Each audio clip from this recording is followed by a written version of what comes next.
Mesdames et messieurs, bonsoir et bienvenue à cette émission Les Plumes Conscientes. Alors l'émission de ce soir sera entièrement Plumes Conscientes.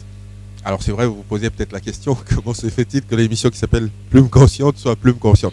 Elle sera Plumes Conscientes parce que nous allons parler essentiellement du concours littéraire Les Plumes Conscientes. Et donc pour en parler, nous avons ce soir deux de ces lauréats. Et comme vous le savez, depuis 6 mois, l'agence Elmont Production a organisé un grand concours littéraire, justement dénommé Les Plumes Conscientes. Et pendant 6 mois, donc, nous avons eu à primer chaque mois la meilleure nouvelle ainsi que le meilleur poème. Et donc ce soir, comme je l'ai dit tout à l'heure, nous avons les lauréats de 2 mois, donc du mois d'août et de septembre de l'année passée. Alors on va commencer comme ça par une toute première question. Donc je l'ai dit tout à l'heure, vous êtes les lauréats de ce concours. Toute première question d'entrée de jeu, peut-être que nos téléspectateurs se posent déjà la question, c'est de savoir comment vous vous êtes lancé dans cette aventure, donc dans ce concours littéraire Les Plumes Conscientes. Écoutez, Tigui, un bon bout de temps, je suivais votre émission à la télé sans y porter trop d'intérêt, car trop occupé avec mon ministère. Mais après un regard insistant, j'ai compris que cette émission-là était une émission vraiment qui cadrait, qui me concernait particulièrement et qui avait des liens très profond avec ma vocation en fait. Ma vocation en tant qu'écrivain, poète. Donc voilà, c'est ainsi que j'ai été motivé, incité, poussé à me lancer justement. Les Plumes Conscientes. Alors vous, votre aventure, c'est laquelle? Parce que je dois avouer que contrairement à Guy que je connaissais avant, je ne vous connaissais pas et donc vous débarquez comme ça et vous raflez le prix. Qu'est-ce qui vous a... Comment ça s'est passé l'aventure pour vous? C'était un soir, j'étais devant mon poste téléviseur de zapper. Et je suis tombé sur la cérémonie de remise de prix du concours pour le mois d'août. J'ai suivi, ça m'a plu et à un moment je me suis dit que moi aussi je peux essayer. C'est ainsi que comme j'écrivais déjà avant, j'ai juste pris un de mes poèmes dans ma réserve stratégique. Réserve stratégique. Dans un jeu de cierre. Oui, effectivement. J'ai envoyé et c'était un coup d'essai qui s'est révélé être un coup de maître et ça payait. Puisque ça payait. Alors ça veut dire que vous, pour en parler davantage, je vais vous demander de pouvoir lire ces textes à l'intention de nos téléspectateurs. Comme ça, ils vont se faire une idée justement sur ces textes qui ont été primés. Et ensuite viendra la série des questions. Je vais commencer par qui? Allez, au hasard comme ça. Allez, Guy. Enfante. Enfante, foudres et hydres. Enfante, vracs et gravats discordants. Roulis nictitants, sonailles éclipses. Saga des lagans et des varechs à rebours. La territe enfante des aubes de sang au ponant. Enfante des aubes mornées. Enfante des cris de griffes contre les murs. Enfante contre le jour ton éclaboussure explosive de boue de sang. La terre ton éclaboussure de plaies s'esclave de rire de ton sang de flamme, de ta flamme de sang, de ton sang qui marque de mon bouche, les grandes ouvertes bouches baies d'une solfatare, de ton sang mûr, ivre, ivre fou, de ton sang debout comme une gerbe de crépuscule, debout sur le socle sismique des pendiculations des baobabs aux bras squelettiques, et pieuvre de racines traînées comme une robe d'écailles du typhon dont le cou coupé essaye, je ne sais comment, de repousser en émoignant de rêves métamorphosés au centre même des tourbillons.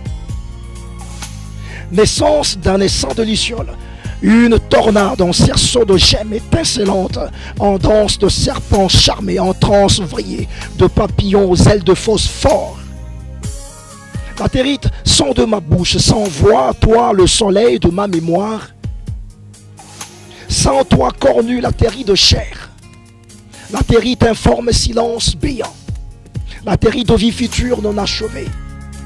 Latérite des avatars, latérite de haine, latérite de ma révolte, lève-toi, blesse-toi. Boomerang à tête de méduse transfigurée, tambour battant de la pluie des pleureuses. Tam-tam des morts, tam-tam des ingas, gicle sang d'ombre qui fait au clair de lune un upac des clapotements. Latérite des balbutiements des lagons, enfante-moi des gribouillis des magmas.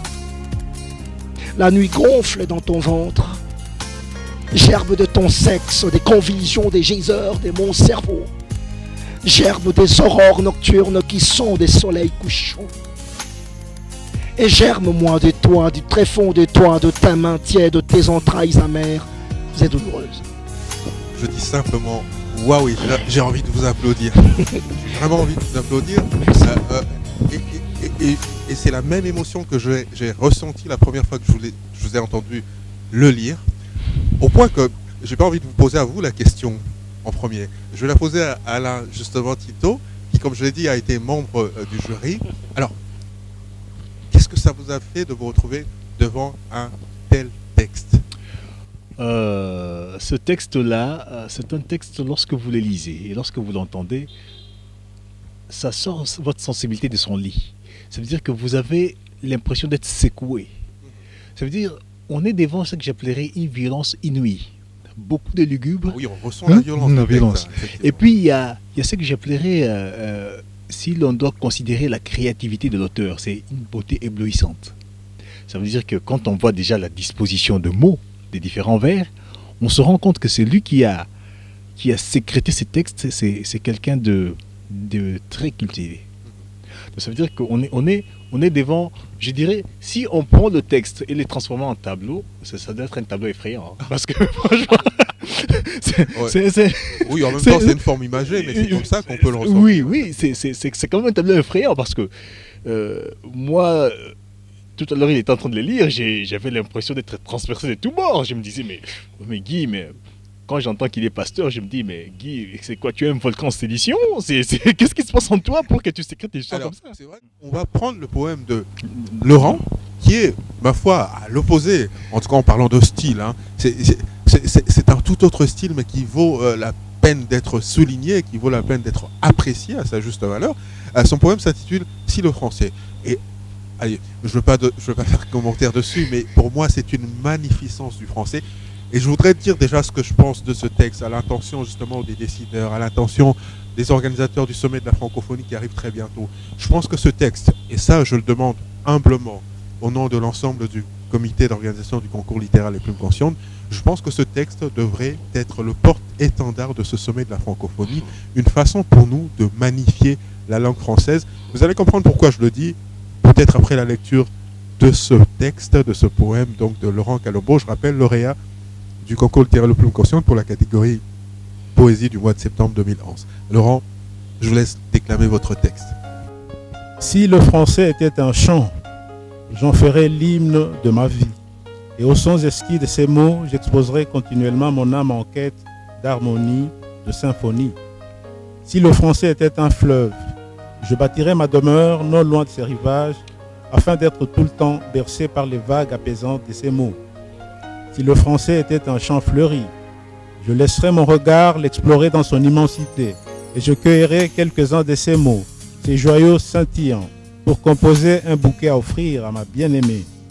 Si le français était un tam-tam résonnant dans les profondeurs de la nuit, je me laisserais volontiers vibrer au rythme endiablé de ces mots dans une danse cathartique. Si le français était une lampe, je veillerais à ce que l'huile n'y manque pour qu'à chaque instant, à la clarté de ce mot, je sache où poser mes pieds dans le dédale du savoir. Si le français était une vierge engoncée dans sa pureté, sans scrupule, je la violerais en lui imprimant ma danse. ma cadence, et je me moquerai éperdument de ces cris, de ces mots, pauvre captif au service de ma pulsion virile. Si le français était une femme féconde, je me ferais fœtus dans ses entrailles, et par les couleurs de ces mots, je naîtrais à la vue pour donner vie, pour nommer. Si le français était un lasso, je m'en servirais pour traquer la poésie qui traîne dans l'air, afin de la recueillir quand elle viendrait se condenser au contact de ces mots, comme la rosée matinale sur l'herbe verte. Si le français était un pinceau, je me ferais Picasso, et au plus fort de la nuit, avec la palette de ces mots, je peindrais l'aurore des couleurs dorées. Si le français était une carrière, je m'appliquerais avec l'assiduité d'un écolier à en extraire quelques-uns de ces mots et à les frotter les uns aux autres comme de silex, afin que des étincelles jaillissent et arrachent plus d'un à la platitude de jour. Si le français était une chapelle, j'en ferai mon lieu de culte et j'emprunterai à ces mots des notes d'une mélodie sublime pour composer un cantique au Créateur. Si le français était un bateau, je m'y embarquerai, pour de bon, avec l'assurance de ne jamais me lasser au contact de ces mots magiques pour un voyage initiatique.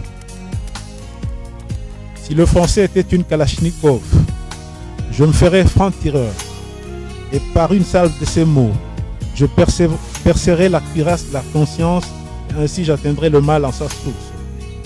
Si le français était une mosquée, je me ferais muezzin, et du haut du minaret, je répandrai à tout le vent ces mots, comme de grains de maïs sur une terre fertile, pour ensemencer le cœur en vue de la moisson. Si le français était une stèle, je viendrais souvent en pèlerinage pour y célébrer, dans une profusion de mots, les grands esprits qui, naguère, portèrent haut son étendard.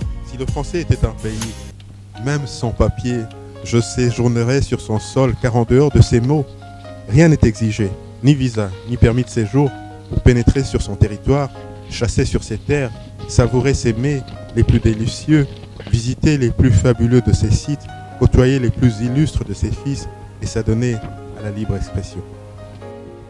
Si les Français étaient une île, sans me faire prier, j'en ferais mon lieu d'exil pour fuir la moche réalité de cet univers mien, qui m'expose à l'assèchement, et ainsi me brancher à la source pérenne, jouir à jamais de son hospitalité et surtout de la prodigalité de ses mots.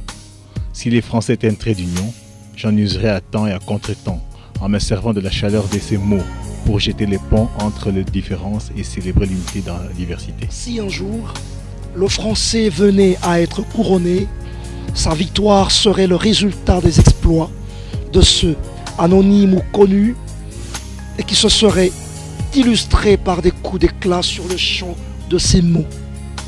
Et sa gloire rejaillirait sur la France, sa terre natale, et sur la francophonie, sa terre d'adoption.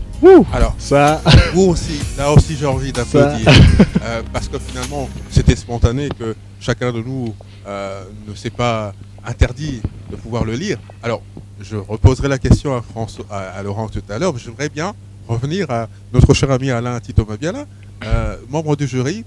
Ce texte, d'abord, c'est un texte doux, un texte doux qui traduit, comment je dirais, une certaine passion de l'auteur par rapport au français. Et chaque vers est intelligemment tissé. Mais c'est aussi un texte contrastant parce que lorsque j'ai côtoyé l'auteur, je me suis posé une question. J'ai vu des pics de frénésie et d'hypertension poétique. on a tous noté, hein, on y reviendra. Quand il dit si les Français étaient une vierge, si les Français. Est-ce qu'on peut relire le passage? Si le français était une vierge engoncée dans sa pureté, sans scrupule, je la violerais en lui imprimant ma danse, et il va plus loin. Il dit ma cadence, et je me manquerai éperdument de ses cris, de ses mots, pauvre captif au service de ma pulsion virile. Alors là, c'était. Il va s'expliquer tout à l'heure. En tant que membre du jury, moi je me suis dit, ça veut dire que du début à la fin, on a l'impression que la passion est maîtrisée par l'auteur. Et là, carrément, l'auteur perd le contrôle de sa passion.